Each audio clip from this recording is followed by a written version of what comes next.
नमस्कार साथियों, मैं मनीष मिहाल आप सभी का आपके अपने चैनल में तहे दिल से स्वागत और अभिनंदन करता हूं। आज हम लोग पढ़ रहे हैं कक्षा 11 की राजनीति विज्ञान का अध्याय 3 चुनाव और प्रतिनिधित्व, और आज है उसका लेक्चर नंबर 7। तो आइए जानते हैं कि आज के लेक्चर में हम लोग क्या कवर करेंगे। आज हम लोग कवर करेंगे स्वतंत्र निर्वाचन आयोग के बारे में। ये संस्था क्या है, इस संस्था को जितनी भी पावर्स दी है वो किसने दी है, कहां से इसको पावर मिली और इसका जो मुख्य काम है वो काम क्या है, आज उसी पर हम लोग विस्तार से और विस्तृत में चर्चा करने जा रहे हैं।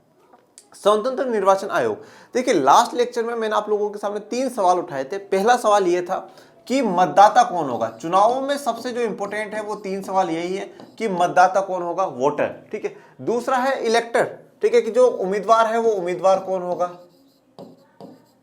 और तीसरा सबसे बड़ा सवाल जो खड़ा किया था वो ये था कि मतदाता भी मिल गया, उम्मीदवार भी मिल गया, पर जो ये चुनाव का आयोजन है वो चुनाव का आयोजन कौन कराएगा। तो मैंने आपको लास्ट लेक्चर में कहा था कि भारतीय निर्वाचन आयोग चुनाव का आयोजन कराता है।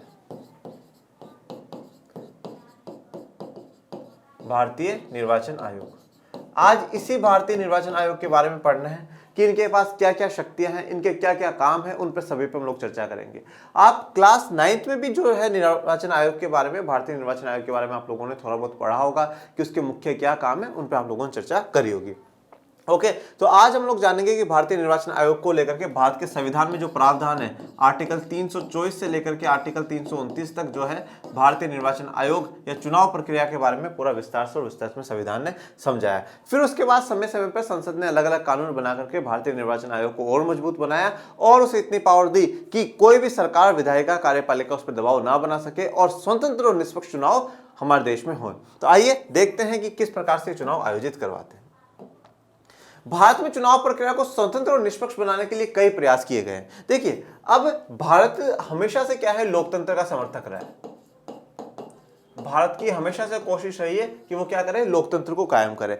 और जब भारत आजादी के लिए लड़ाई लड़ रहा था तो 2 ऐसी बातें थी जिन पे ऑलमोस्ट सभी ने अपनी सहमति बना ली थी। सभी जो बड़े बड़े नेता हैं उन सभी ने सहमति बना ली थी। एक तो हमें क्या स्थापित करना है, लोकतंत्र हम लोगों को स्थापित करना है। जिस दिन भी भारत आजाद हो जाएगा उस दिन लोकतंत्र स्थापित करेंगे और लोकतंत्र में जो समुदाय सबसे पिछड़े हुए रह गए, जो व्यक्ति सबसे पिछड़ा हुआ रह गया, उसको भी सरकार जो निर्णय ले रही है उनमें हस्तक्षेप करने की हम लोग ताकत देंगे। जिस प्रकार से अंग्रेज कर रहे हैं वैसी व्यवस्था हम लोग नहीं करेंगे। जिस प्रकार से राजा महाराजा आज तक शोषण करते हुए हैं, वो शोषण, वो अत्याचार, वो सारे खत्म होंगे और सबको लोकतंत्र की इस मुख्य धारा में जोड़ा जाएगा। तो पहला तो जो आम सहमति महापुरुषों के बीच में बन चुकी थी वो लोकतंत्र को लेकर के बन चुकी थी। और दूसरा है विकास। विकास का अर्थ है यहां पर सभी समाज का हम विकास करेंगे, किसी विशेष समुदाय को विशेष प्रावधान नहीं देंगे, किसी विशेष समुदाय के लिए काम नहीं होगा, सभी समुदाय के लिए होगा। और जो पिछड़ चुके हैं, जो पीछे रह चुके हैं उनको और ध्यान में रख करके हम विकास की योजनाएं बनाएंगे और ऐसा विकास करेंगे कि समग्र सभी का विकास और फिर उससे पूरे राष्ट्र का, देश का विकास हो। तो इन 2 बातों पर कहीं ना कहीं आप कह सकते हैं कि राष्ट्रीय आंदोलनों के समय ही महापुरुषों की आम सहमति बन चुकी है। तो ये वाला जो चैप्टर है वो हमारा पूरा इस लोकतंत्र के बारे में। और जैसा कि मैंने आपको लास्ट लेक्चर में भी कहा, चुनाव जो है वो लोकतंत्र के प्राण है बेटा। इलेक्शंस क्या हैं, लोकतंत्र के प्राण। चुनाव बहुत महत्वपूर्ण है। अगर चुनाव नहीं होंगे तो फिर लोकतंत्र कैसा। भैया हमने लोकतंत्र का अर्थ जो समझ रखा वो चुनाव से ही तो समझ रखा है कि हम सिलेक्ट कर पा रहे हैं, ये काम ऐसा नहीं, ये होगा, 2 काम में से मुझे कोई चुनना, मैं ये चुनूंगा। तो जहां जहां मुझे सिलेक्ट करने का ऑप्शन मिल रहा है वह हर जगह मेरे लिए डेमोक्रेसी है, हर जगह लोकतंत्र है। तो चुनाव एक महत्वपूर्ण भाग है। और चुनाव में जो सबसे महत्वपूर्ण भाग आ जाते हैं वो आ जाती है पॉलिटिकल पार्टीज या राजनीतिक दल, ठीक है। तो लोकतंत्र में काफी लोगों के लिए सिर्फ और सिर्फ इतना सा अर्थ होता है कि चुनाव, और चुनाव में भी राजनीतिक दल। अब सिर्फ और सिर्फ जो हमने ये कहा है कि चुनाव लोकतंत्र के प्राण हैं, ठीक है, लाइफ है लोकतंत्र की, डेमोक्रेसी की, तो ये चुनाव बिल्कुल स्वतंत्र और निष्पक्ष रूप से होने चाहिए। स्वतंत्र और निष्पक्ष रूप से होने का अर्थ क्या है वो देखिएगा। तो देखिए, पहले स्वतंत्र का अर्थ जानते हैं कि स्वतंत्र का मतलब क्या है। स्वतंत्र का मतलब यह है कि भैया जब चुनाव हो रहे हैं तो जो मतदाता है उन मतदाताओं पे किसी भी प्रकार का कोई दबाव नहीं होना चाहिए कि भाई आपको इसी को वोट देना है या आपको इसी के साथ आपको जाना है, यहीं आपको बटन दबाना है या इसी के नाम का मतदान करना। मतलब जो मतदाता है, जो वोटर है, वो बिल्कुल स्वतंत्र है, वो फ्री है। किसी भी मतदाता पे किसी भी प्रकार का कोई दबाव नहीं होना चाहिए, वो स्वतंत्र है। निष्पक्ष का मतलब क्या है कि किसी के पक्ष में चुनाव ना हो, ठीक है, किसी के भी पक्ष में आप चुनाव ना करो कि जैसे कि भाई आप किसी पार्टी के पक्ष में नहीं, सब निष्पक्ष, बिल्कुल साफ सुथरे इलेक्शंस होने चाहिए, किसी के पक्ष में किसी के विपक्ष में आप चुनाव नहीं करा रहे हैं, तो इसलिए सबको मौका मिलना चाहिए, सबको अवसर मिलना चाहिए। तो ये जो स्वतंत्र की जब हम लोग बात करते हैं, तो बेटा स्वतंत्र की जो बात है वो कहीं ना कहीं मेरे नजरिए में, जहां मैं चर्चा करता हूं, तो मेरे नजरिए में स्वतंत्र मतदाता के हिसाब से देखा गया है कि भाई स्वतंत्र मतदाता है, वो चाहे जैसा करे, उसको कोई दबाव नहीं डाल सकता कि आप उसको ही वोट देंगे। निष्पक्ष की जब हम लोग बात करते हैं, तो यह आप थोड़ा सा उम्मीदवारों के रूप में देख सकते हैं कि उनके साथ किसी प्रकार का कोई भेदभाव नहीं होगा। सभी व्यक्तियों को जब उन्होंने अपनी उम्र की सीमा क्रॉस कर ली है जिस चुनाव में खड़े होने के लिए, वो उन चुनाव में खड़े हो सकते हैं और वो बिल्कुल अपने चुनाव लड़ सकते हैं, अपना प्रचार प्रसार कर सकते हैं। तो ये चुनाव स्वतंत्र और निष्पक्ष होने चाहिए। मतलब ओवरऑल मैं इतना सा कहता हूं, जो चीज, जो प्राण है, ठीक है, जो लाइफ है डेमोक्रेसी की, वो बिल्कुल स्वच्छ होनी चाहिए, वो वहां गंदगी नहीं होनी चाहिए, बिल्कुल साफ सुथरा सिस्टम होना चाहिए, किसी पे कोई दबाव नहीं, ठीक है, किसी के साथ कोई हिंसा नहीं, किसी के साथ कोई गलत बर्ताव नहीं। अगर जो मतदाता जिसको वोट डालना चाहता है, मतदाता वोट डाले, जो उम्मीदवार जहां से खड़ा होना चाहता है, जहां से जीतना चाहता है और सही तरीके से प्रचार प्रसार करना चाहता है, वो करे, उस पर किसी प्रकार का कोई दबाव नहीं होगा। मतलब चुनाव बिल्कुल ऐसे होने चाहिए जिसपे जनता जिसको चाहती है वो चुन करके वहां जाए और पहुंचे। तो चुनाव हमारे लोकतंत्र के प्राण है, लाइफ है। तो अब जब लोकतंत्र भारत में अपनाया गया, तो सबसे इंपॉर्टेंट बात यही है कि स्वतंत्र और निष्पक्ष चुनाव हो वहां पे, और इसके लिए भारत के संविधान ने, भारत की सरकारों ने काफी प्रयास करे। उन प्रयासों में से सबसे जो एक महत्वपूर्ण प्रयास है, वो एक स्वतंत्र निर्वाचन आयोग की स्थापना इनमें सबसे महत्वपूर्ण कदम है, जो चुनावों के संचालन और देखरेख के लिए बनाया गया है। देखिए अब क्या करा गया, स्वतंत्र और निष्पक्ष, एक तो होता बोलना कि हम स्वतंत्र और निष्पक्ष चुनाव कराएंगे, और एक होता उसके लिए प्रयास करना। तो भारत के संविधान निर्माताओं ने, सरकारों ने उसके लिए प्रयास भी करा। कैसा प्रयास करा? सबसे पहला तो प्रयास आप ये देखिएगा कि उन्होंने स्वतंत्र, एक आजाद निर्वाचन आयोग की स्थापना करी है। स्वतंत्र और आजाद निर्वाचन आयोग का अर्थ यहां पर यह है कि ये जो निर्वाचन आयोग बनाया गया है, ये जो समिति या आप ये कह सकते जो कमीशन बनाया गया है, ये कमीशन ना तो विधायिका के दबाव में होगा, मतलब संसद के दबाव में बिल्कुल भी नहीं है, ना ये कार्यपालिका के दबाव में होगा, मतलब है सरकार के, इनके किसी के भी दबाव में, ना वो जनता के दबाव में होगा। ये बिल्कुल स्वतंत्र है। जो बात संविधान ने बोल रखी है उसी अनुसार ये चुनाव कराएगा। जो बात हमारे संसद ने कोई कानून बना करके बोली है, वो कानून बोल रहा है, उसी हिसाब से चुनाव कराएगा। ये किसी के दबाव में नहीं है, ना न्यायपालिका के, न कार्यपालिका के, न विधायिका के, न जनता के। जो सही है उसी प्रकार से ये क्या है, चुनाव कराता है। तो हमने सबसे पहले तो एक ऐसी व्यवस्था क्रिएट कर दी जो कि बिल्कुल क्या है, स्वतंत्र है चुनाव कराने के लिए। वो चुनाव कराएगी। वो जो निर्वाचन आयोग है वो ना सरकार का है, न किसी पार्टी का है, न वो व्यक्ति जो बनेगा उसमें पोस्ट धारण करेगा वो ना किसी पार्टी का, ना सरकार का, वो किसी का नहीं है। बस वो सिर्फ और सिर्फ संविधान में जो नियम लिखे हुए हैं, जो कानून में नियम लिखे हुए हैं, उन नियमों को अपनाते हुए देश में चुनाव कराएगा। तो ये एक बहुत बड़ा कदम है स्वतंत्र और निष्पक्ष चुनाव की तरफ। आपको पता होना चाहिए काफी देश ऐसे हैं जहां पर कोई निष्पक्ष या स्वतंत्र निर्वाचन आयोग नहीं है। वहां पर सरकारें अपने हिसाब से चुनाव करा देती हैं और जिता देती हैं और अपने व्यक्तियों को आगे लेकर के चली जाती हैं। तो स्वतंत्र निर्वाचन आयोग की स्थापना करी, इसका महत्वपूर्ण कदम है, हमारे संविधान का महत्वपूर्ण कदम है।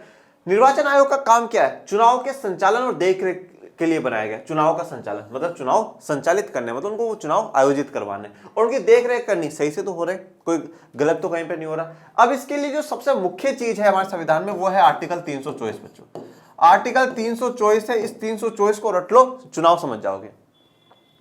अनुच्छेद 324 का एक जो खंड है वो कहता है, इस संविधान के अधीन संसद और प्रत्येक राज्य के विधानमंडल के लिए कराए जाने वाले सभी निर्वाचनों के लिए तथा राष्ट्रपति उपराष्ट्रपति के पदों के निर्वाचनों के लिए तथा निर्वाचक नामावली तैयार कराने का और उन सभी निर्वाचनों के संचालन का अधीक्षण, निर्देशन और नियंत्रण एक आयोग में निहित होगा, जिसे इस संविधान में निर्वाचन आयोग कहा गया है। अब बोलोगे सर ये तो आपने क्या कर दिया, समझ में नहीं आया, ऊपर से चला गया। तो रुको, अभी ऊपर से नहीं जाना, आपको बिल्कुल यहां पर दिमाग में एंट्रेंस करानी है। और अगर आपने सपना संजोया है कलेक्टर बनने का, अगर आपने सपना संजोया है आईएएस बनने का, तो आज आपकी बहुत बड़ी भूमिका है। सच में आज आपको बताऊंगा कि आपका कहां पे रोल है। जब आप कलेक्टर बन जाओगे तो किस प्रकार से आपके पास पावर आ जाएगी। आपने बहुत सी बार देखा होगा इंस्टाग्राम पर इन पे कि मोदी जी खड़े हैं और वो एक अधिकारी को पेपर पकड़ा रहे हैं, ठीक है, और फिर इसके नीचे लिखा होता है पावर ऑफ आईएएस, कि प्रधानमंत्री भी खड़े। तो पावर ऑफ आईएएस क्या है वो आज के लेक्चर में मैं आपको समझाऊंगा। कौन सी वो स्थिति ऐसी हो जाती है जब आईएएस बैठा हुआ और देश का प्रधानमंत्री जो संवैधानिक पद पे, जो सर्वोच्च पदों में से एक पर है, वो खड़ा है और आईएएस को नमस्कार करते हुए अपना जो पत्र है वो सौंप रहा है। वो दिन आज अब भी आप दिमाग में बिठा लीजिएगा और आपको आज महसूस करा दूंगा कि आप कलेक्टर बन चुके हैं, ठीक है ना। तो अब आर्टिकल 324 को समझो। और अगर आपको कलेक्टर बनना है, अगर आपको कलेक्टर बनना है, आप चाहे किसी भी जाति, किसी भी धर्म, किसी भी वर्ग के व्यक्ति क्यों ना हो, आपको इन सबसे ऊपर उठना होगा और इन सबसे ऊपर उठ करके एक किताब को अपने साथ रखना है, एक किताब को अपने अंदर उतार लेना है, एक किताब को अपने सीने से लगा करके रखना है, और वो किताब है भारत का संविधान।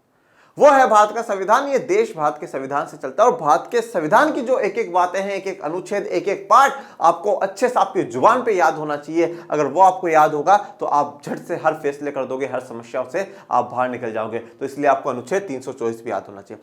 अब इसमें क्या कहा गया है, इस संविधान के अधीन संसद, देखो संविधान के अधीन है, संविधान के अंडर में है संसद और प्रत्येक राज्य के विधानमंडल। अब विधानमंडलों में देखो, विधानमंडलों में विधानसभा भी आ गई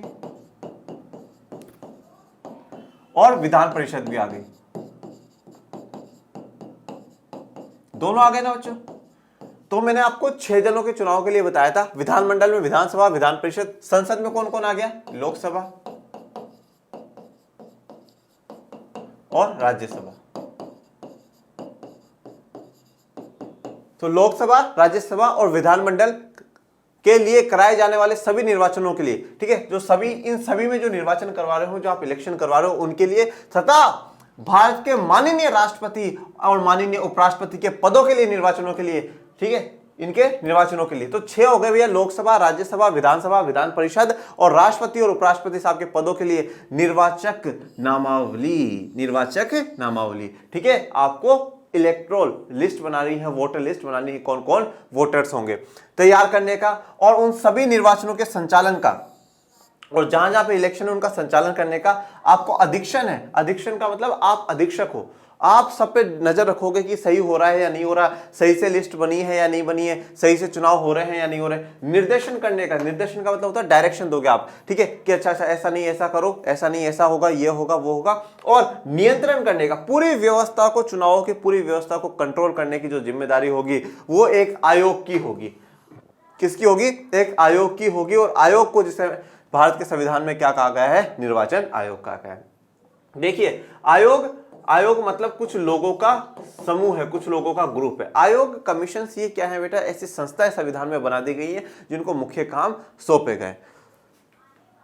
भारतीय संविधान का अनुच्छेद 324 निर्वाचनों के लिए मतदाता सूची तैयार कराने और चुनाव के संचालन का अधीक्षण, निर्देशन और नियंत्रण का अधिकार एक स्वतंत्र निर्वाचन आयोग को देता है। तो मतदाता सूची तैयार करना, वोटर्स लिस्ट तैयार करना कि भैया वोटर लिस्ट में किस किस का नाम होगा, किस किस का नहीं होगा, वोटर लिस्ट तैयार करने की जो पूरी की पूरी जिम्मेदारी है वो निर्वाचन आयोग की जिम्मेदारी है।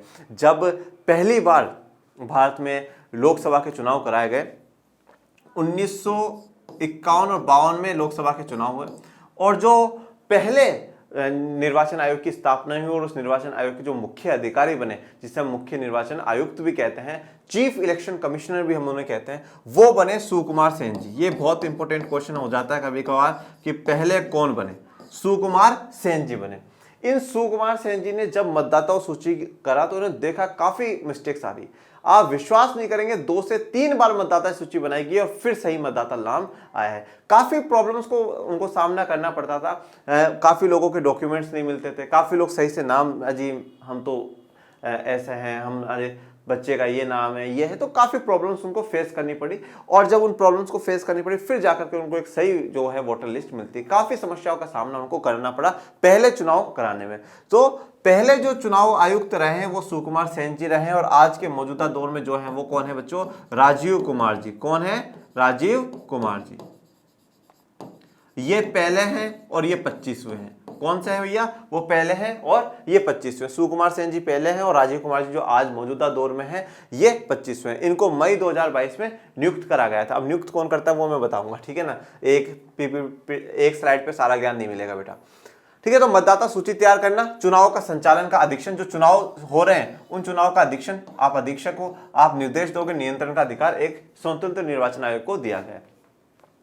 संविधान के शब्द बहुत ही महत्वपूर्ण है क्योंकि निर्वाचन आयोग को चुनाव से संबंधित हर बात पर अंतिम निर्णय करने की भूमिका सौंपते हैं, ठीक है। अब अगर आपके एमसीक्यू आएंगे तो आपसे ये क्वेश्चन पूछ लिया जाएगा कि भारत के संविधान के कौन से अनुच्छेद में चुनाव के लिए निर्वाचन आयोग की स्थापना करी गई है। बहुत ध्यान से सुनिएगा कि भारत के संविधान में कौन से अनुच्छेद में चुनाव के लिए निर्वाचन आयोग की स्थापना करी गई है। तो आप बिल्कुल सही और बेहतरीन जवाब दीजिएगा 324, ठीक है, क्या जवाब देंगे आप? 324 में। ठीक है, और ये जो शब्द है संविधान के बहुत महत्वपूर्ण है। क्यों? क्योंकि ये निर्वाचन आयोग को चुनाव से संबंधित हर बात पर अंतिम निर्णय, फाइनल डिसीजन करने की भूमिका सौंपता है। मतलब संविधान ने सारे के सारे पावर चुनाव को लेकर के किसको दे दी है? निर्वाचन आयोग को दे दी। निर्वाचन आयोग को दे दिया भैया चुनाव के संचालन करना, आप चुनाव को चलाइए, और उन चुनाव के जब संचालन हो रहा है उसका अधीक्षण करना, अधीक्षक को आप ध्यान रखो सही से हो रहा है या नहीं हो रहा। ठीक है, अगर कुछ गलत है तो आप निर्देश दीजिए, आप डायरेक्शन दीजिए, बताइए कि ये काम ऐसा होना चाहिए, ऐसा नहीं होना चाहिए, और पूरी चुनाव व्यवस्था पे आपका कंट्रोल है, आपका नियंत्रण है। मतलब चुनाव को लेकर के जो भी अंतिम डिसीजन है, फाइनल डिसीजन, अंतिम निर्णय किसका होगा?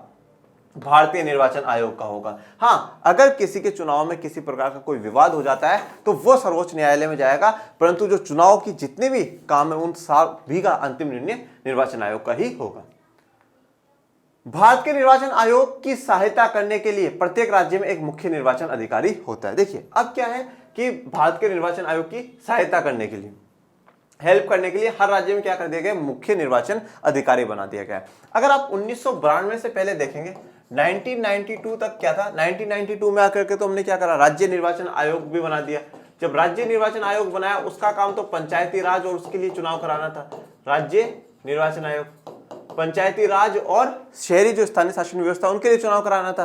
परंतु उससे पहले भी एक एक हर राज्य में मुख्य निर्वाचन अधिकारी होता था, जो क्या करता था? जो मुख्य चीफ इलेक्शन कमिश्नर है, जो कि निर्वाचन आयोग का मुख्य अधिकारी है, उसको सहायता प्रदान करते थे, उसको हेल्प करते थे कि अगर आपको चुनाव के दौरान किसी प्रकार की कोई भी सहायता चाहिए तो हम आपकी मदद करेंगे। भारत का निर्वाचन आयोग एक सदस्य और बहुसदस्य भी हो सकता है। देखिए अब जो निर्वाचन आयोग है उसमें कितने सदस्य होंगे कितने नहीं, इसको लेकर के भारत का संविधान स्पष्ट प्रावधान नहीं करता। उसने बस बोला एक निर्वाचन आयोग होगा और बाकी सारी जिम्मेदारी राष्ट्रपति पे सौंप दी, आप कितने भी सदस्य उसमें रख सकते हैं। अब वो एक सदस्य भी हो सकता है और एक से ज्यादा भी हो सकते हैं, 2 भी हो सकते हैं, 3 भी हो सकते हैं, 4 भी हो सकते हैं। और जो चुनाव आयोग का, निर्वाचन आयोग का जो मुख्य अधिकारी होगा, जिसे हम क्या कह रहे हैं? मुख्य निर्वाचन आयुक्त या चीफ इलेक्शन कमिश्नर कह रहे हैं, वो है श्री राजीव कुमार जी। और ये कौन है? ये है राजीव कुमार जी। 1989 तक निर्वाचन आयोग एक सदस्य था। देखिए अब क्या हुआ, 1989 में इलेक्शंस भी होने थे, तो उन 1989 के इलेक्शन से कुछ समय पहले ही क्या करा गया? इसको एक सदस्य से ज्यादा बढ़ा दिया गया। 1989 के आम चुनाव के ठीक पहले 2 अन्य निर्वाचन आयुक्तों को नियुक्त कर इसे बहुसदस्य बना दिया गया। तो पहले एक थे और फिर इसमें 2 और ऐड कर दिए तो टोटल 3 हो गए। चुनाव के बाद उसे फिर एक सदस्य बना दिया गया और चुनाव के बाद फिर उसे एक सदस्य कर दिया गया।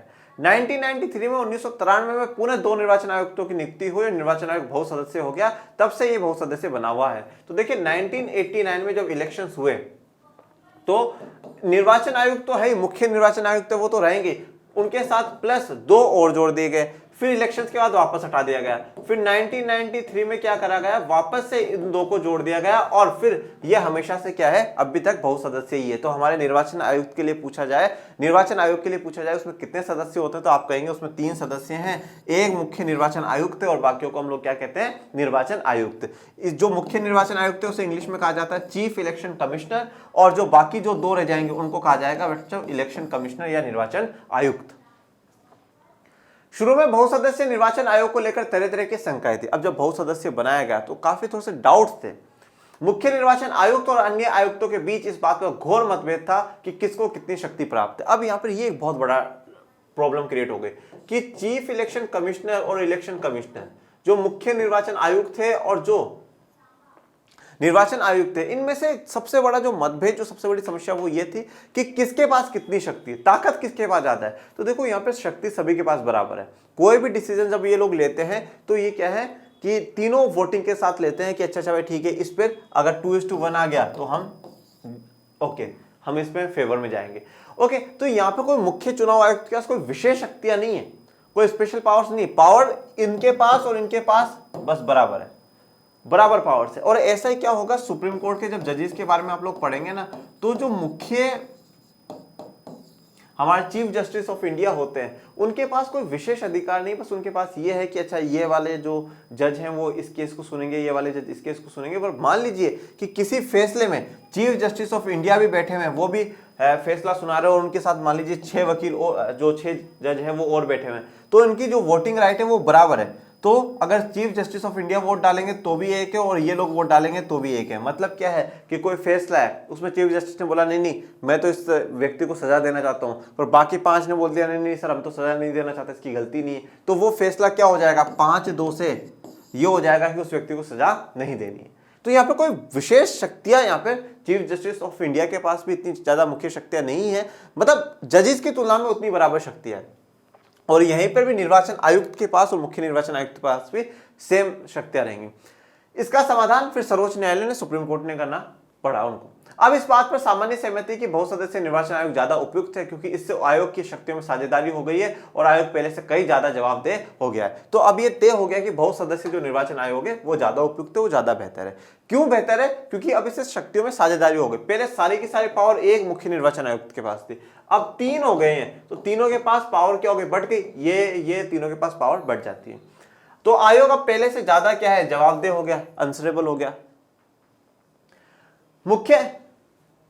मुख्य निर्वाचन आयुक्त निर्वाचन आयोग की अध्यक्षता करता है, लेकिन अन्य दोनों निर्वाचन आयुक्तों की तुलना में उसे ज्यादा शक्तियां प्राप्त नहीं है। तो देखिए मुख्य निर्वाचन जो आयुक्त है वो अध्यक्षता तो करता है भाई, वो हेड तो है, बिल्कुल हेड है, क्योंकि मुख्य निर्वाचन आयुक्त है वो, पर उसके पास बाकी जो दोनों निर्वाचन आयुक्त है उनकी तुलना में कोई बहुत ज्यादा शक्तियां प्राप्त नहीं है, कोई बहुत ज्यादा पावर्स उसके पास नहीं है। एक सामूहिक संस्था के रूप में चुनाव संबंधी सभी निर्णय में मुख्य निर्वाचन आयुक्त और अन्य दोनों निर्वाचन आयुक्तों की शक्तियां समान है। तो देखिए एक क्या है, सामूहिक संस्था है। सामूहिक संस्था मतलब जिसका समूह हो, 3 लोगों का मिलकर समूह हो गया, तो एक ऐसी संस्था है। तो वहां पर चुनाव के संबंधित अगर कोई भी निर्णय हो, चुनाव से जुड़ा हुआ अगर कोई भी निर्णय लेना हो, तो उसमें मुख्य निर्वाचन आयुक्त और जो बाकी दोनों निर्वाचन आयुक्त है उनकी शक्तियां एक जैसी है, समान है, बराबर है। उनकी नियुक्ति राष्ट्रपति द्वारा मंत्रिपरिषद के परामर्श पर की जाती है। देखिए अब मंत्रिपरिषद कौन है, प्रधानमंत्री और जो उनका मंत्रिमंडल है वो क्या करेंगे, परामर्श देंगे कि हाँ अच्छा, जैसे अभी राष्ट्रपति हमारे माननीय श्रीमती द्रौपदी मुर्मू जी है, तो राष्ट्रपति इनकी नियुक्ति करता है, निर्वाचन आयुक्त की और मुख्य निर्वाचन आयुक्त उनकी क्या करेगा, नियुक्ति करेगा, अपॉइंट करेगा, पर किसके परामर्श पे, मंत्रिपरिषद के परामर्श पे। मतलब जो कैबिनेट है, कैबिनेट भेजता है कि ऑनरेबल मैम ये जो 3 व्यक्ति है इनको इस बार चुनाव आयोग में शामिल करवाना है, ठीक है, ये मुख्य निर्वाचन आयुक्त होंगे, ये बाकी 2 व्यक्ति है। तो जो राष्ट्रपति नियुक्ति करेगा, राष्ट्रपति शपथ दिलाएगा, परंतु यहाँ पर क्या है, जो परामर्श जो है, डिटेल जो आएगी वो मंत्रिपरिषद से आएंगी, वही बताएंगे। ओके, ऐसे में संभव है कि सरकार के द्वारा किसी ऐसे हितैषी की नियुक्ति निर्वाचन आयोग में कर दी जाए जो चुनाव में सरकार का समर्थन करे। इस शंका के चलते अनेक लोगों ने इस प्रक्रिया को बदलने का सुझाव दिया। अब यहाँ पर थोड़ी सी बात यह आती है कि जैसे देखिए सरकार है, अब सरकार ही तो है, मंत्रिपरिषद, प्रधानमंत्री, मंत्रिमंडल, उन्हीं को तो हम सरकार कह रहे हैं। अब ये भी तो हो सकता है कि सरकार अपने हितैषी को, हितैषी मतलब जो सरकार किसी पार्टी की होगी तो वो उस पार्टी का कोई भला चाहने वाला व्यक्ति या उस पार्टी का जो समर्थित व्यक्ति है उसको क्या कर दिया जाए, मुख्य निर्वाचन आयुक्त बना दिया जाए, ठीक है, या इलेक्शन कमिश्नर निर्वाचन आयुक्त बना दिया जाए। तो यहां पर एक ये डाउट रहता है कि जो सरकार है जब वही प्रेसिडेंट को नाम भेज रही है, राष्ट्रपति को नाम भेज रही है, तो वो हो सकता है कि वो अपने पार्टी के सपोर्टर, अपनी पार्टी के विचारधारा वाले लोगों को चुनाव आयुक्त बना दे। तो हो सकता है जब भी कहीं चुनाव होंगे तो उस सरकार के मतलब उस पार्टी के पक्ष में वोटिंग करवा दे, उस पार्टी के पक्ष में लोगों को सपोर्ट करने के लिए कहे, वो मतलब चीटिंग कर सकती है। चीटिंग क्या शंका हो सकती है। तो काफी लोगों का ऐसा मानना है इस प्रक्रिया में कुछ बदलाव करने चाहिए, बदलने की सुझाव लोगों ने इसमें दिए। उनका सुझाव है कि इसके लिए एक भिन्न प्रक्रिया का पालन किया जाना चाहिए। तो वो लोग मानते हैं कि इसके लिए बिल्कुल एक डिफरेंट प्रोसीजर होना चाहिए जहां पर सरकार का कोई योगदान ना हो, जिसमें मुख्य निर्वाचन आयुक्तों की नियुक्ति में विपक्ष के नेता, अब जो ऑपोजिशन के लीडर्स हैं वो और भारत के जो मुख्य न्यायाधीश है, चीफ जस्टिस ऑफ इंडिया है, उनसे परामर्श करना जरूरी होना चाहिए। मतलब सिर्फ और सिर्फ सरकार अपॉइंट नहीं करे, ये क्या हो, जो विपक्ष में नेता बैठे उनसे भी पूछा जाए कि इन व्यक्तियों को बना दिया जाए, और जो भारत के मुख्य न्यायाधीश है, चीफ जस्टिस ऑफ इंडिया, उनसे भी परामर्श, उनसे भी सलाह लेनी चाहिए कि सर किसको बनाना चाहिए, मैम किसको इस बार मुख्य निर्वाचन आयुक्त बनाना चाहिए, किसको निर्वाचन आयुक्त बनाना चाहिए।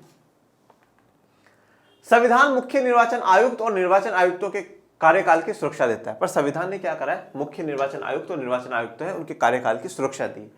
उन्हें 6 वर्षों के लिए तो आप 65 वर्ष की आयु तक जो पहले खत्म हो के लिए नियुक्त किया जाता है। तो अब क्या होता है कि आप जैसे मान लीजिए कोई ये एक्स व्यक्ति है, ये या तो 6 साल का टेन्योर कर ले, मान लो इनको 58 साल की उम्र में बना दिया। अब 58 साल की उम्र में बना दिया तो 6 साल का मतलब है 64 में इनका टाइम पीरियड पूरा कंप्लीट हो जाएगा। या मान लीजिए इनको 62 की उम्र में बनाया, अब 62 में तो आप 6 जोड़ोगे तो 68 हो जाएगा, नया 68 तक नहीं जा सकते आप 65, जो भी पहले हो जाए, चाहे 6 साल पहले हो जाए और चाहे 65 वर्ष पहले हो जाए, तो 6 साल के लिए बनोगे या 65 वर्ष, तो आप उस समय तक बनोगे, मतलब जब तक आपकी 65 वर्ष की आयु नहीं हो जाती। और 65 वर्ष की आयु से पहले अगर आपके 6 वर्ष हो गए तो भी आप रिटायर हो जाओगे, आपको वहां से रिमूव कर दिया जाएगा। जो पहले खत्म हो के लिए नियुक्त किया जाता है। अब आपको एक और इंटरेस्टिंग बात मैं आपको यहाँ पे बताता हूँ, आप लोगों का रोल बताता हूँ उसमें क्या है। देखिए, चीफ इलेक्शन कमिश्नर और इलेक्शन कमिश्नर, इनके लिए संविधान में कोई योग्यता मेंशन नहीं है, ठीक है, कि वह मुख्य निर्वाचन आयुक्त किसको बनाया जाएगा या निर्वाचन आयुक्त किसको बनाया जाएगा। पर जनरली जो फिनोमिना एक दिमाग में हम सोच रखते हैं वो ये रखते हैं कि ऐसे व्यक्ति को बनाया जाए जिसको भारत के संविधान की बहुत अच्छी जानकारी, उसकी बहुत अच्छी पकड़ हो संविधान पे, हर एक चीज को जानता हो, चुनाव प्रणाली को, चुनाव व्यवस्थाओं को जानता हो। तो ये जनरली जो मुख्य निर्वाचन आयुक्त और निर्वाचन आयुक्त जो बनाए जाते हैं ना बच्चों, वो आईएएस अधिकारियों को बनाए जाते हैं। जो आईएएस अधिकारी है जिनकी एज 57, 58 हो गए, 60 साल हो गए, उनको बनाया जाएगा। क्योंकि उन लोगों ने क्या कर रखा है, जिले के स्तर पर चुनाव भी करवा रखे हैं, उनको पता है चुनाव कैसे होते हैं, क्या होते हैं, उनको संविधान का, भाई संविधान का सबसे ज्यादा नॉलेज ही आईएएस अधिकारियों को है, क्योंकि उन्होंने तो पूरी जो किताबें हैं संविधान की बहुत अच्छे से पढ़ ली है। तो यहां तक का ऑप्शन होता है। आप सोचिए, जिस दिन आप आईएएस अधिकारी बन जाएंगे और आप 55-60 साल की उम्र पालेंगे, तो आप हो सकता है आपको मुख्य निर्वाचन आयुक्त देश का बना दिया जाए, आपको निर्वाचन आयुक्त बना दिया जाए, आप शपथ ले रहे होंगे और आप क्या है, पूरे देश में ये जो 6 चुनाव होते हैं, उन 6 चुनाव की जिम्मेदारी आपके कंधों पर होगी। सोचिए, वो सपना देखिए आप। उस समय प्रधानमंत्री, सब जितने भी मंत्री सब आपके नीचे, सबसे ऊपर जो हो आप हो, क्योंकि आप स्वतंत्र संस्था के मुख्य निर्वाचन आयुक्त हो या आप निर्वाचन आयुक्त हो। आपके पास सारी की सारी पावर, उस समय देश की जितनी भी पावर्स होती है वो सारी की सारी आपके पास आ जाएगी चुनाव के समय। तो ये भी जो बनते हैं वो आईएएस अधिकारी ही बनते हैं। मुख्य निर्वाचन आयुक्त को कार्यकाल समाप्त होने के पूर्व राष्ट्रपति द्वारा हटाया जा सकता है, पर इसके लिए संसद के दोनों सदनों को विशेष बहुमत से पारित कर इस राशि का एक प्रतिवेदन राष्ट्रपति को भेजना होता है। देखिए, अब क्या होता है कि संविधान ने क्या करा कि इनकी जो कार्यकाल है, जो इनका टेन्योर है, टाइम पीरियड है, उसको फिक्स करने के लिए इनको थोड़ा सा सिक्योरिटी प्रदान करी, सुरक्षा प्रदान करी। किस प्रकार से, जैसे कि अब मान लीजिए कल को सरकार के मन में आई, सरकार के मन में आई कि नहीं निर्वाचन आयुक्त को हटा देते हैं। अब निर्वाचन आयुक्त को हटा देना तो इतना आसान तो है नहीं। अब इतनी जल्दी अगर हटाने का प्रोसीजर होता तो कोई भी निर्वाचन आयुक्त सरकार के दबाव में आकर के काम करेगा।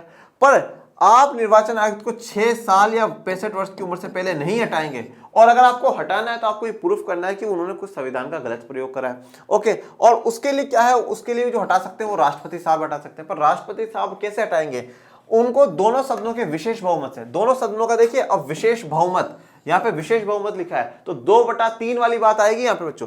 विशेष बहुमत से पारित कर करके उसकी जो एक कॉपी है वो राष्ट्रपति साहब के पास भेजनी होगी, और ये बताया जाएगा कि संसद मुख्य निर्वाचन आयुक्त या निर्वाचन आयुक्त को हटाना चाहता है। 2/3 की वाली कंडीशन आती है बच्चों, 2/3 वाली कंडीशन आती है। तो अब अगर 50% से भी ज्यादा होता तो हम लोग मान लेते कि सरकार आसानी से हटा देती, क्योंकि 50% से ज्यादा पर तो सरकार वाले भी लोग बैठे हैं। सरकार तभी बनती है जब 50% से ज्यादा आपके पास हो, पर 2/3 है, 75% आपके पास वहां की पॉपुलेशन होनी चाहिए लोकसभा और राज्यसभा में, तभी आप उनको हटा पाएंगे। मतलब इनको एक सुरक्षा प्रदान कर दी, आपको इतनी आसानी से कोई नहीं हटा सकता। अब सरकार कभी चुनाव आयुक्त पर दबाव बनाए, आप हमारे हिसाब से काम करना, आप हमारी पार्टी को सपोर्ट करना, चुनाव आयुक्त बोलेगा नहीं सर, नो मैम, हम आपके हिसाब से काम नहीं कर सकते। क्यों नहीं कर सकते, क्योंकि हमारे ऊपर बिल्कुल सुरक्षा, हमारा टेन्योर कहीं खतरे में नहीं है, हमें कोई नहीं हटा सकता, हम बिल्कुल सेफ है। और जब सेफ है तो हम किसी के दबाव में आकर के काम नहीं करेंगे। ये जो ताकत है, ये जो पावर है, वो हमारे देश का संविधान देता है। ऐसा ही सुनिश्चित करने के लिए किया गया है कि कोई भी सरकार उस मुख्य निर्वाचन आयुक्त को न हटा सके जो चुनाव में उसकी तरफदारी करने से मना कर दे। तो जैसा मैंने अभी आपको कहा कि अगर सरकार की तरफदारी, उसकी साइड लेने से मना कर दे, उनके हिसाब से काम करने से मना कर दे, तो सरकार के पास ऐसा मौका नहीं है कि वो उसको इतनी आसानी से और बिल्कुल सिंपल तरीके से उसको हटा दे। उसको हटाने की एक बहुत बड़ी प्रक्रिया को फॉलो सरकार को करना होगा। निर्वाचन आयुक्तों को भारत का राष्ट्रपति हटा सकता है, तो भारत का राष्ट्रपति हटा सकता है। भारत के निर्वाचन आयोग के पास काफी सारे काम है, अब इनके काम जानते हैं। वह मतदाता सूचियों को नया करने के काम की देखरेख करता है, पूरा प्रयास करता है कि मतदाता सूचियों में गलतियां ना हो, अर्थात पंजीकृत मतदाताओं के नाम न छूट जाए और न ही उसमें ऐसे लोगों के नाम हो जो मतदान के लिए अयोग्य हो या जीवित ही ना हो। देखिए, अब मतदाता सूची, वोटर लिस्ट तैयार करना, ये बहुत सबसे बड़ा बेहतरीन काम है, ठीक है, और इंपोर्टेंट भी बच्चों। वोटर लिस्ट का मतलब क्या होता है, ये वो लिस्ट है जिसमें जितने भी वोटर्स उस निर्वाचन क्षेत्र में आते हैं उन सबके नाम होने चाहिए। ठीक है। जैसे कि मान लीजिए हम लोकसभा की बात करें, हम लोकसभा में हमने क्या करा, 543 क्षेत्रों में बांट दिया। अब हर क्षेत्र में, हर निर्वाचन क्षेत्र में अप्रोक्सीमेट हम 10 लाख लोगों का मान के चल रहे हैं कि 10 लाख वोटर्स होंगे वहां पे। तो अब उन सभी की वोटर लिस्ट की वो लिस्ट तैयार करना कि अच्छा इनका नाम है, इनका नहीं है। अब ऐसा भी हो सकता है, चुनाव तो 5 सालों में होता है, 5 साल में काफी ऐसे बच्चे होंगे जो बड़े हो गए होंगे, मतलब 18 साल क्रॉस कर गए होंगे, तो उनका भी नाम होना चाहिए। काफी ऐसे होंगे जो भगवान को प्यारे हो गए होंगे, मतलब चल बसे होंगे, तो उनका नाम कटना भी जरूरी है। और ऐसे काफी लोग भी हो सकते हैं जिनका नाम गलती से वोटर लिस्ट में जुड़ा हुआ होगा, तो वो नाम भी हटाना। मतलब सीधी सी बात यहां पे मतदाता सूची वोटर लिस्ट के लिए यह है कि जो व्यक्ति योग्य हो, जो व्यक्ति सही हो वोट देने के लिए, उनका नाम रखना जरूरी है। और यह समय समय पर चेक करना जरूरी है, लोकसभा के चुनाव में भी, राज्यों के विधानसभा के चुनाव में भी, कि हाँ भाई जो वोटर्स हैं वो एलिजिबल तो है, वो सही वोटर्स तो है ना, कोई गलत तो नहीं है, ऐसा व्यक्ति तो नहीं है जिसका नाम यहाँ पे लिखा हुआ पर वो अब है ही नहीं यहाँ पर, या वो मान लीजिए इस वाले निर्वाचन क्षेत्र से हट करके वो इस वाले में आ गया हो। ठीक है भाई, हम जगह छोड़ करके भी तो जा सकते हैं। आज मान लीजिए मैं यहाँ पे रह रहा हूँ, कल को मैं यहाँ पे चला जाऊँ, अब मेरा नाम यहाँ पे नहीं होना चाहिए, वो यहाँ की जो निर्वाचन क्षेत्र है वहाँ की वोटर लिस्ट में होना चाहिए। ये एक सबसे महत्वपूर्ण और सबसे कठिन कार्यों में से हम लोग एक मानते हैं। और आज के समय में तो चलिए फिर भी इतना कठिन नहीं, पर जब शुरुआती दौर, जब पहले स्टार्टिंग के जब लोकसभा इलेक्शन हुए, तो सुकुमार सेन जी को काफी समस्याओं का सामना करना पड़ा। अब आज तो क्या है, ऑलरेडी लोग काफी जागरूक हो चुके हैं, खुद अपने वोटर आईडी कार्ड बनवा लेते हैं। ठीक है, एक हर वार्ड को एक एक अधिकारी मिलता है, बीएलओ जिसे कहा जाता है, वो बीएलओ उनके नाम लिख लेता है, अच्छा आपके घर में अब 18 साल से ऊपर हो गया, इसका वोटिंग कार्ड बन जाएगा। ठीक है, और जब चुनाव होते हैं तो चुनाव में आप देखिएगा कि जो आपके एरिया में जो लोग हैं, कॉलोनी में, आपके वार्ड में, आपके गाँव में पार्टी समर्थित लोग होते हैं, जैसे कि कांग्रेस के, बीजेपी के, वो भी क्या करेंगे, अच्छा आपके घर में कितने मतदाता है, 5 जन है, ये लो मैं उनकी पर्ची ला करके देता हूँ, ये पर्ची लो, आपका नाम है वोटर लिस्ट में, आप हमें वोट देना। और चुनाव आयुक्त की तरफ से, चुनाव आयोग की तरफ से भी क्या है, हर घर में वोटर लिस्ट, जो वो पर्चियां हैं वो पर्ची दी जाती है कि अच्छा आपका नाम है, ये आपकी वार्ड संख्या थी, ये यहाँ पर आपको मतदान करने जाना है, इस जगह मतदान करने जाना है, इतनी बजे से इतने बजे तक मतदान होगा, मतदान अवश्य करें। ठीक है, इस प्रकार की एक पर्ची आपको जरूर मिलती होगी। वह चुनाव के समय और चुनाव का पूरा कार्यक्रम तय करता है। इस कार्यक्रम में निम्न बातों का उल्लेख होता है कि चुनाव की अधिघोषणा, नामांकन प्रक्रिया, शुरू करने की तिथि, मतदान की तिथि, मतगणना की तिथि और चुनाव परिणामों की घोषणा। ये एक और सबसे महत्वपूर्ण काम किसका है, चुनाव आयोग का है। चुनाव का पूरा कार्यक्रम तय करना। ठीक है, चुनाव का पूरा कार्यक्रम तय करना, जैसे कि ये बिल्कुल एक ऐसा है कि जैसे मान लीजिए आपके घर में कोई फंक्शन है, जैसे मान लीजिए आपके घर में किसी की शादी है, तो अब घर वाले बैठ करके पूरा कार्यक्रम तय करते हैं ना कि अच्छा भाई इस तारीख को ये होगा, इस तारीख को ये होगा, इतनी तारीख को ये फंक्शन होगा, वो पूरा कार्यक्रम तय करते हैं। उसी प्रकार से चुनाव भी क्या है, एक त्योहार है। मैंने क्या कहा, लोकतंत्र में चुनाव एक त्योहार है। त्योहार क्या होते हैं, फेस्टिवल्स क्या होते हैं, फेस्टिवल्स हमारे जीवन में खुशियां लेकर के आती हैं। गरीब जो होते हैं उनके भी जो काम धंधे होते हैं वो भी क्या है, चलने लगते हैं। तो जैसे जब आप चुनाव का समय देखते हैं तो क्या होता है कि ढोल वाला जो व्यक्ति होता है उसको भी क्या है, काम मिल जाता है। जो ऑटो रिक्शा टेम्पो वाले व्यक्ति होते हैं उनको भी काम मिल जाता है। नेताओं को माला पहनाने के लिए मालाएं जितनी बिकती होती हैं शायद कभी नहीं बिकती, तो वो माला वालों का भी काम हो जाता है। मिठाई उठाई खिलाने वाले के लिए मिठाइयों का भी काम हो जाता है। तो काफी लोगों को क्या हो जाता है, उनका एक बिल्कुल एक माहौल ही अलग होता है। कभी वो आ रहा है, कभी कोई, जैसे अब दिवाली आने वाली है तो दिवाली में क्या होगा, लोग घर पे आएंगे, नमस्कार करेंगे, मिलेंगे जुलेंगे। ठीक है, तो उसी प्रकार से क्या होता है, पूरे दिन जब चुनाव चलते हैं तो कभी कोई नेता आ रहा है, कभी कोई आ रहा है, कभी कोई मिल रहा है। तो बिल्कुल एक जो माहौल है ना, वो एक फेस्टिवल या त्योहार वाला वो माहौल बना रहता है। अभी जब ये त्योहार का माहौल है तो इस माहौल के लिए तैयारियां तो बिल्कुल सही होनी चाहिए, और वो तैयारियां करने की जो पूरी जिम्मेदारी है वो किसको सौंपी गई है, चुनाव आयोग को। तो पूरा जो चुनाव का कार्यक्रम है, कब कब चुनाव होंगे, कितनी तारीख को होंगे, वो सारा कार्यक्रम तय करना। अब इसमें क्या क्या बातें ध्यान रखनी, चुनाव की अधिघोषणा, मतलब चुनाव की घोषणा करनी है आपको कि भाई इतनी तारीख को चुनाव। जैसे कि अब भी हिमाचल प्रदेश में अभी 1-2 दिन पहले ही जारी करा बच्चों, हिमाचल प्रदेश की विधानसभा के लिए। हिमाचल प्रदेश की विधानसभा में टोटल 68 सीटें हैं। कितनी सीटें, 68 सीटें। हिमाचल प्रदेश की विधानसभा मतलब वहां पे राज्य सरकार जो बनाने के लिए है, मतलब उनके विधायक चुनने के लिए। तो 68 वो क्षेत्र है, निर्वाचन क्षेत्र है। इनके लिए घोषणा करी कि 12 नवंबर को तो क्या होंगे, चुनाव होंगे। क्या होंगे, 12 नवंबर को चुनाव होंगे। तो चुनाव की अधिघोषणा कर दी कि 12 नवंबर। नामांकन प्रक्रिया, ठीक है, जो इलेक्शंस लड़ना चाहते हैं, जो चुनाव लड़ना चाहते हैं, उनके लिए भी एक डेट देंगे कि इतनी तारीख से इतनी तारीख के बीच में आप क्या है, अपना नामांकन, आप अपना नॉमिनेशन फॉर्म भर सकते हैं कि मैं भी चुनाव, इस वाले क्षेत्र से मैं चुनाव लड़ना चाहता हूं। फिर 1-2 दिन देते हैं कि अगर आपको ऐसा लगता है कि नहीं भगवान बहुत बड़ी गलती कर दी मैंने, तो चुनाव में नाम उतार करके मैं अपना नाम वापस लेना चाहता हूं, तो आप नाम वापस भी ले सकते हैं। तो उसका भी 1-2 दिन का टाइम देते हैं। नामांकन प्रक्रिया शुरू करने की तिथि, मतदान की तिथि कि वोटिंग किस दिन होगी, तो वोटिंग की तारीख मैंने आपको बताई 12 नवंबर।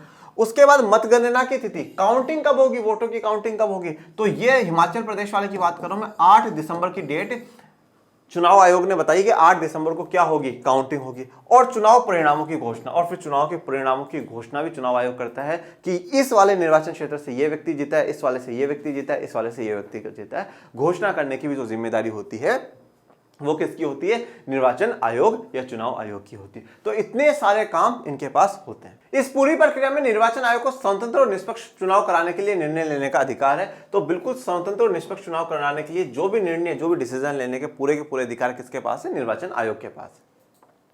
वह पूरे देश, किसी राज्य या किसी निर्वाचन क्षेत्र में चुनाव को इस आधार पर स्थगित या रद्द कर सकता है कि वहां सही माहौल नहीं है तथा स्वतंत्र और निष्पक्ष चुनाव कराना संभव नहीं है। देखिए, अब अगर कभी भी निर्वाचन आयोग को लगे कि पूरे देश में या किसी राज्य में या किसी विशेष एक निर्वाचन क्षेत्र में चुनाव को कराना सही नहीं है, वो स्थगित कर सकता है, पोस्टपोन कर सकता है और रद्द कर सकता है कि अभी नहीं, हम बाद में कराएंगे। ठीक है, और किस आधार पर कि वहां का माहौल सही नहीं है और स्वतंत्र और निष्पक्ष चुनाव कराना ठीक नहीं है अभी। जैसे कि फॉर एग्जांपल मैं आपको बताता हूं, 2019 में जम्मू कश्मीर जो राज्य था, उस राज्य को क्या करा, 2 भागों में बांट दिया। एक जम्मू कश्मीर केंद्र शासित प्रदेश और दूसरा लद्दाख केंद्र शासित प्रदेश। पर जम्मू कश्मीर में क्या है, विधानसभा है, ठीक है, जैसे कि दिल्ली और पुडुचेरी में, तो वहां के भी चुनाव कराने हैं। पर निर्वाचन आयोग को अभी लग रहा है कि 2-3 साल हम वहां रुक जाते हैं और फिर बाद में चुनाव कराएंगे, तो शांति है वहां पे, शांति स्थापित हो जाए। ओके, तो इस प्रकार से जब भी उनको लगता है कि यहाँ का माहौल सही नहीं है किसी जगह का, किसी निर्वाचन क्षेत्र का, तो अब भी रुक जाते हैं। मान लीजिए कोई एक विशेष निर्वाचन क्षेत्र है, वहां पर अभी बहुत भयंकर हिंसा चल रही है। अब वह हिंसा के बीच में कौन सा तो नेता प्रचार करने जाएगा और कौन से वोटर्स वोट डालने जाएंगे, तो वो कह देगा अभी ये वाला जो क्षेत्र है यहाँ पे चुनाव कराना भी उचित नहीं है, बाद में करवा देंगे। ठीक है, तो ये उनके पास पूरा अधिकार है कि वो चुनाव को स्थगित भी कर सकते हैं, रद्द भी कर सकते हैं।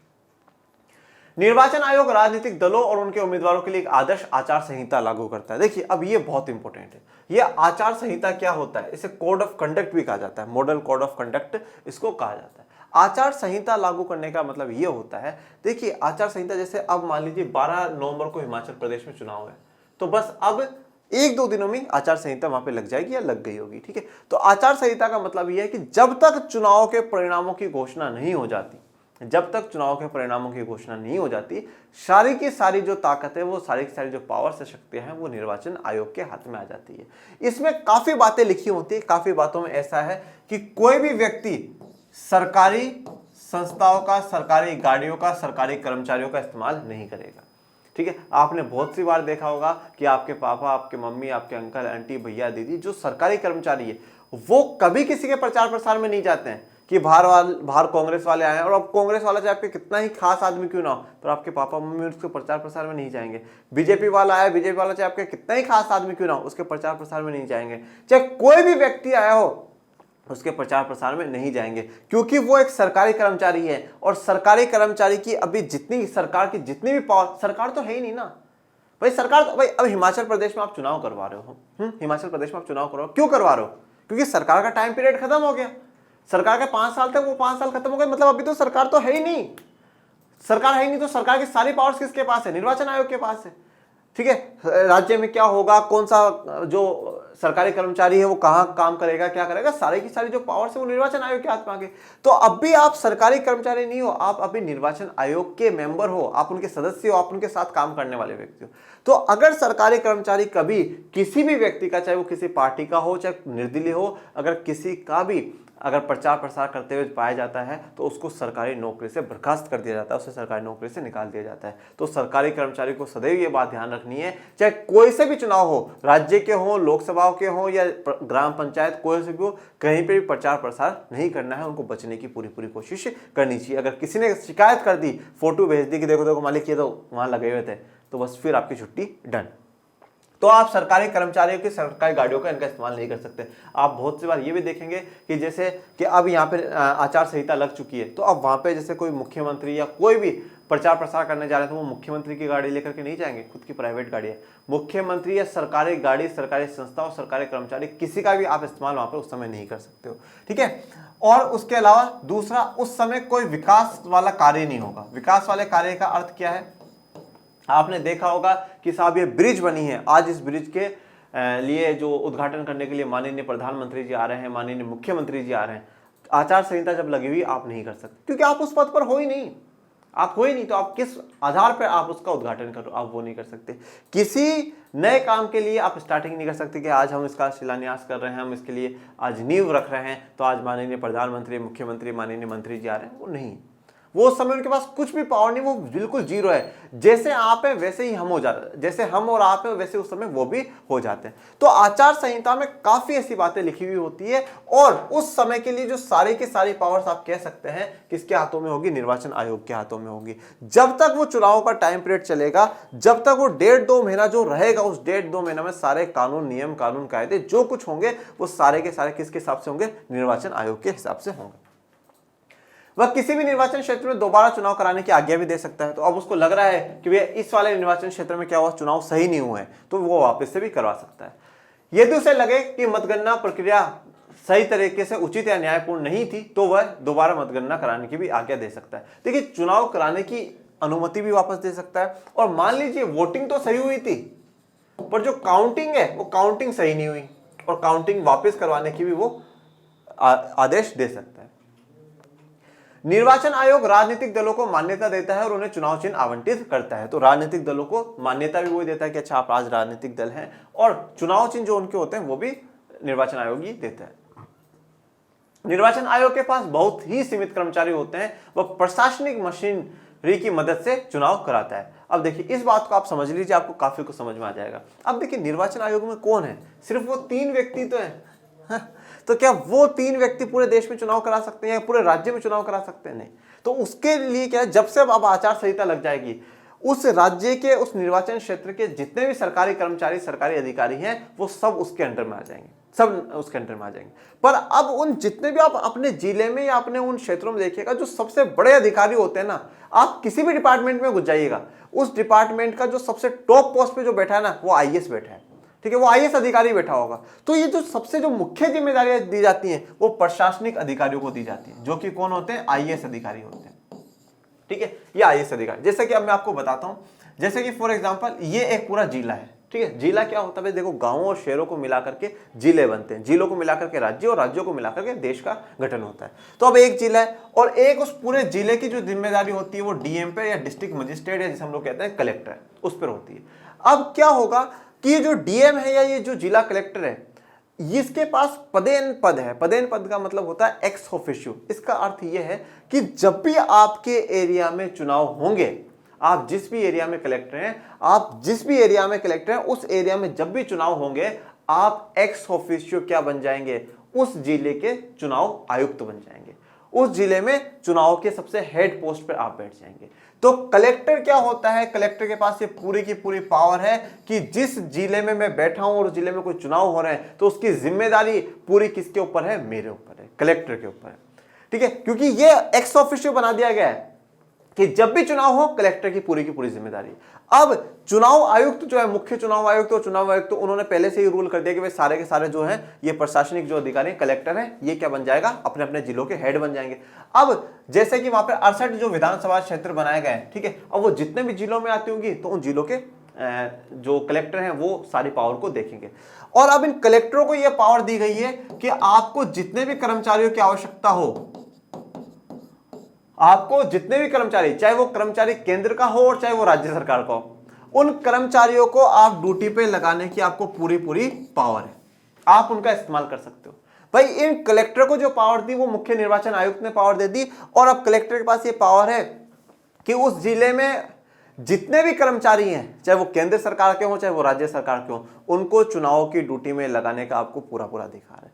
अब यहां पर कोई कर्मचारी इसे बिल्कुल मना नहीं कर सकता कि नहीं सर, मैं तो नहीं करूंगा, मुझे तो ड्यूटी में नहीं जाना, मुझे तो नहीं करना है चुनाव की ड्यूटी, ठीक है, कब लड़ाई हो जाए, कब मार दे, कोई भरोसा थोड़ी। आप ऐसे मना नहीं कर सकते। आपको एक वाजिब और सही कारण आपको देना होगा, बिल्कुल एक सही कारण आपको मेंशन करना होगा कि सर देखिए, मेरे जो है कुछ हेल्थ इश्यूज हैं, और हेल्थ इश्यूज के लिए पूरा आप रिपोर्ट कार्ड लगाएं कि सर मेरे साथ ये समस्या है, मैं इसलिए नहीं कर सकता। वाजिब रीजन होगा तो वो कलेक्टर आपके वाजिब रीजन को एक्सेप्ट कर लेगा। कभी कभार ये भी होता है, लोग झूठ बोलते हैं, पर एक बात ध्यान रखिएगा, कानून के हाथ बहुत लंबे हैं। जब कलेक्टर ने ठान लिया, अच्छा चलो मैं भी तो देखूं कि सच में समस्या है क्या, वो घर पे पहुंच कर फोन से भी पता लगा लेगा कि भाई ये समस्या है या नहीं। मतलब उस समय के लिए जितने भी अधिकारी हैं ना, वो सारे कलेक्टर के नीचे हैं, ठीक है, चाहे वो एसपी एसपी तो वैसे भी ये ज्यादा कर अधिकारी वैसे भी नीचे होते हैं, पर बाकी सब उसके नीचे आ जाएंगे, सबको वही ड्यूटी ऑर्गेनाइज करेगा कि आपकी यहाँ पे ड्यूटी होगी, आपकी यहाँ पे ड्यूटी होगी, इतनी वजह से इतनी बजे तक वोटिंग करानी है, सारी जिम्मेदारी कलेक्टर उन लोगों को सौंपता है। तो यहाँ पर चुनाव आयोग के पास कम कर्मचारी होने के कारण वो प्रशासनिक मशीनरी की मदद लेता है। लेकिन एक बार चुनाव प्रक्रिया शुरू हो जाने पर चुनाव संबंधी कार्यों के संबंध में आयोग का पूरी प्रशासनिक मशीनरी पर नियंत्रण हो जाता है। देखिए, अब जो एक बार चुनाव प्रक्रिया शुरू हो जाना मतलब एक बार जब आचार संहिता लागू हो जाती है कि आज से आचार संहिता लग गई, तो जो पूरी प्रशासनिक मशीनरी उस पर किसका कंट्रोल हो जाएगा? जो निर्वाचन आयोग है, चुनाव आयोग उसका। अब चुनाव आयोग ने किसको पावर दे दी है? कलेक्टरों को पावर दे दी। तो अब पूरी व्यवस्था पर किसका अधिकार है? कलेक्टर्स का अधिकार है।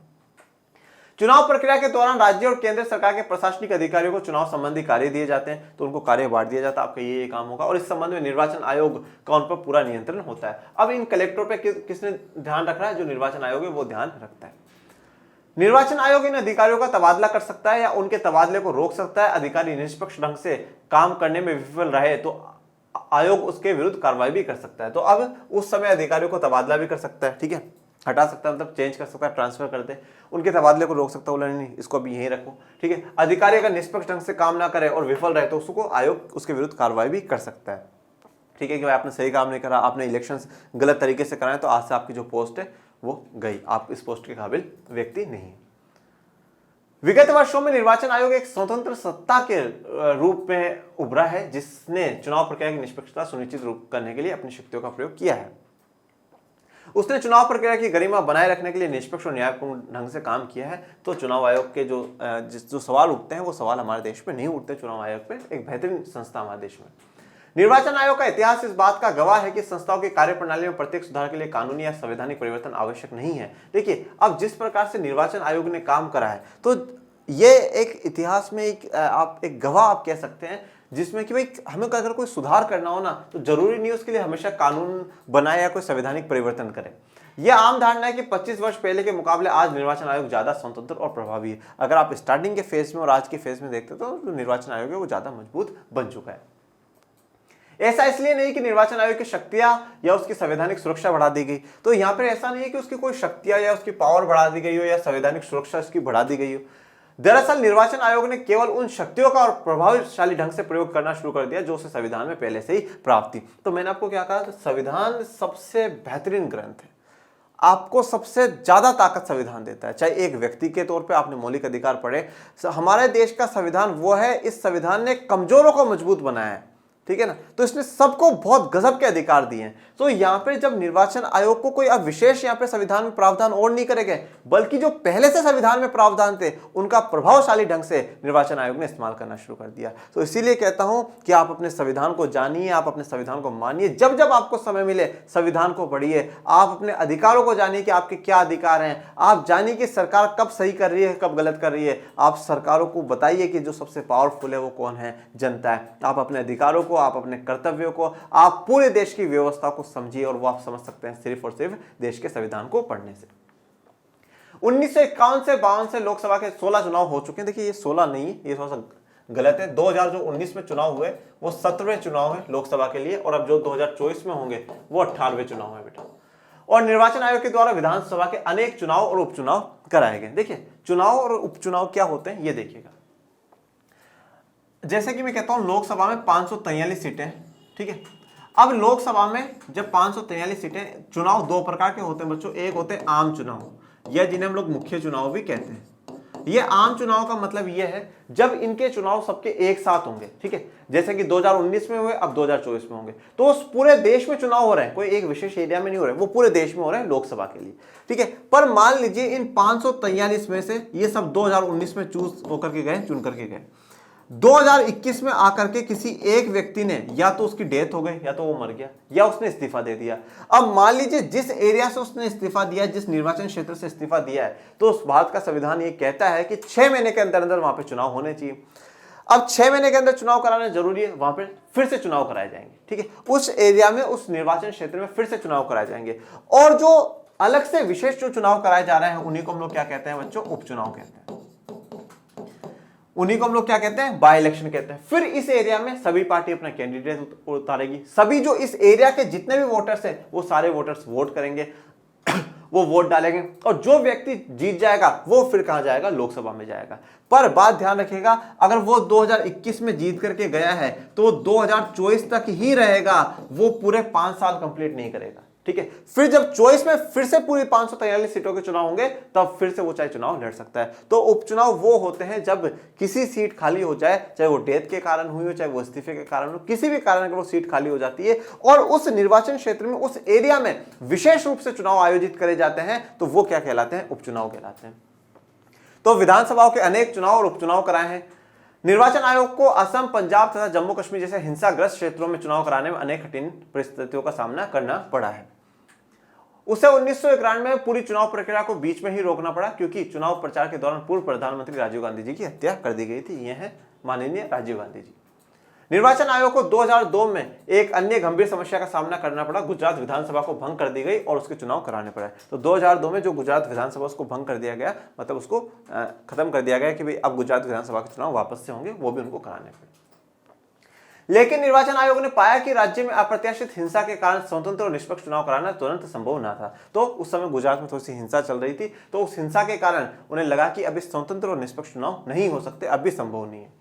निर्वाचन आयोग ने राज्य में विधानसभा चुनाव को कुछ महीनों के लिए स्थगित करने का निर्णय लिया। तो निर्वाचन आयोग ने डिसाइड कर लिया कि हम चुनाव कुछ समय बाद कराएंगे। सर्वोच्च न्यायालय ने निर्वाचन आयोग के इस निर्णय को वैध ठहराया, मतलब लीगल सही ठहराया कि हाँ भाई आप सही कह रहे हैं, अभी हिंसा हो रही है, अपन बाद में करा लेंगे, इट्स ओके।